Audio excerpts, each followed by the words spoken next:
What's up, MMA fans? Welcome back to part 2 of this video series. Glad to see you join in for the second video. Next fighter I want to talk about, going back to the heavyweight division. Tyler East, 6'6", 240 pounds, 20 years old.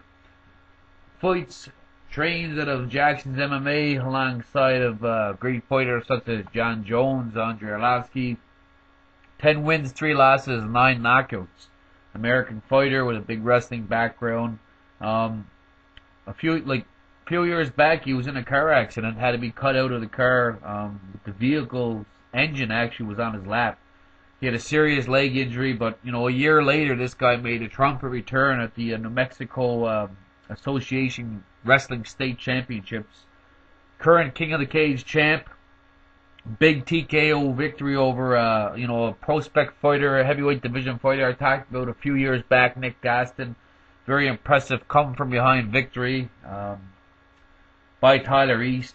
He also defeated former King of the Cage super heavyweight champ Estevez Jones. Check out his fight on YouTube against Prince McLean to see some vicious ground and pound and some good elbows and whatnot. 2 tough losses early in his career against Tony Lopez. One of those fights was by split decision. Sorry.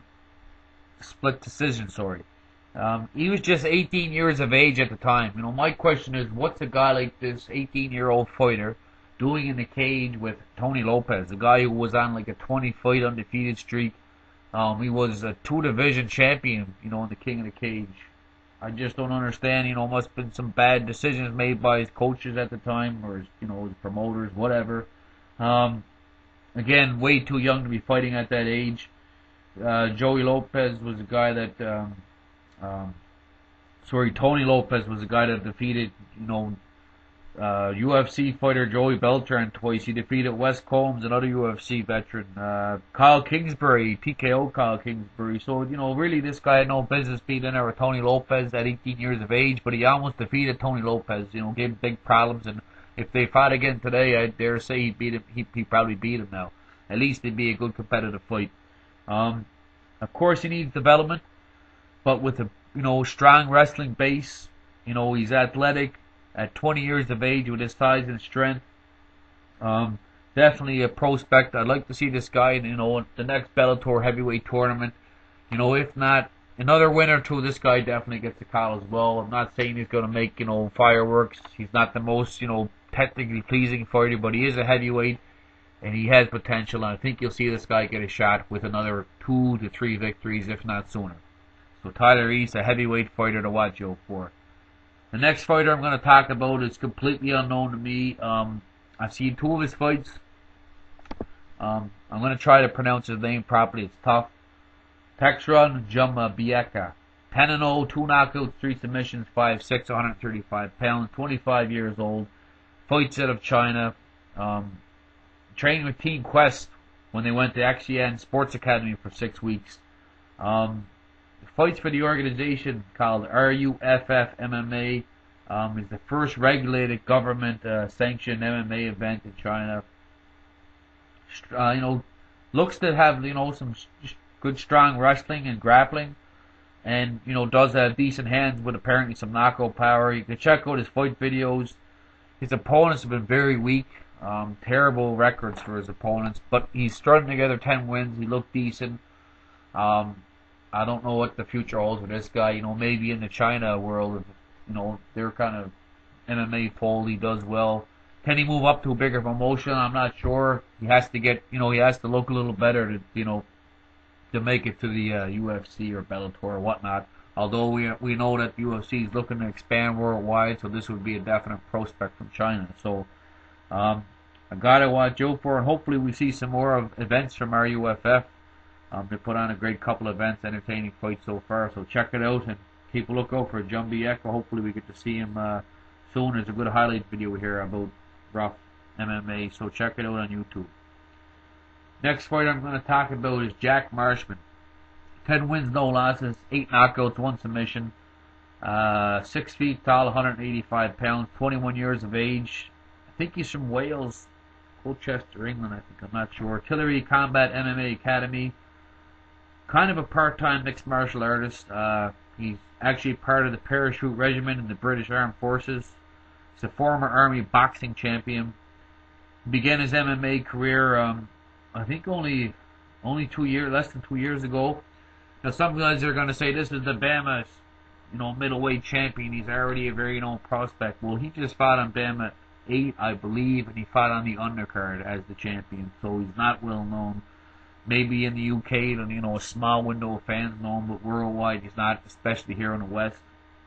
But like I said, Bama champ. He won it at Bama 7. First title defense was against Carl Noon, who was 7-1 at the time. Real tough fighter for Marshman. It was a tough back and forth fight when I think Noon's actually won the first round in dominant fashion, but Marshman came back, survived, and put him away via ground and pound. He also defeated Mike Lang. Mike Lang is a 6'6" fighter. Obviously, Marshman's strength is his striking. Very talented. Boxing skills. His jiu-jitsu and wrestling, they need a big improvement. His takedown defense, that kind of stuff. He needs to get maybe in a better training camp. Some better training partners, coaches, that kind of thing. Like to see him, get another fight or two, and then, fight a couple of tougher opponents, and then who knows, maybe this guy gets a shot, or maybe he gets some big fights in Bama. But definitely at his age, with his, kind of boxing background, his agility, his strength, definitely a guy who can move up the ladder. So Jack Marshman, a guy to talk about. The last guy I'm going to mention, I don't know much about this fighter as well. Pedro Nobre, 10 wins, no losses, 1 draw, 7 knockouts, 3 submissions. He's fought at 125, 135, and 145. He'd be a good pickup for the 125 new flyweight division for the UFC. I can't find an age in this guy. He's been fighting for less than 3 years. Big KO power, good striking, decent jiu-jitsu. I can't talk about his wrestling too much. I haven't seen it. And again, he could fight at 125, so gotta watch out for. If you want to check out a real war of a fight, check out his fight here on YouTube with Bruto Mendez. He was getting outstruck in that fight, and he managed to turn the table, and he delivered a devastating head kick knockout victory. He's, again, like I said, some of these fighters are unproven. I haven't seen too much of Nobre. I don't even know how old the guy is. I can't get an age. I'm thinking he's a younger fighter, but if anybody out there knows how old this guy is, please let me know. Definitely, I'm always open to hearing stuff from the viewers. Hopefully we get to see Nobre fight on a bigger stage, or at least some more fights, whether it's in Jungle Fight in Brazil or whatever. I'd like to see more of this guy and find out some more information on him. That's the last fighter I'm going to talk about in this video set. I hope you guys enjoyed my kind of coming back prospect video set here. Again, guys, comment, any kind of response or questions. I like talking MMA with anybody. I'm a huge fan of MMA. I follow many organizations. I see lots of live events. Anybody who wants to mention some prospects, again, I have some names from some of the viewers from a few years back, and I'm ready to put together another. I will be ready soon to put together another prospects, viewers' choice prospects video set. We've had some great fighters in the past from these videos. Jake Ellenberg and Pat Curran are a couple that come to mind, from the viewers. So if you want to get your fighter put on a video, if you want to get a plug out there from, my videos, send me some names, guys. And again, comment on these 2 video sets, what you think of these prospects. If you're interested in any of these guys, anything MMA, guys, let me know and we'll talk. Thanks again for watching. I hope to hear back from some of you soon.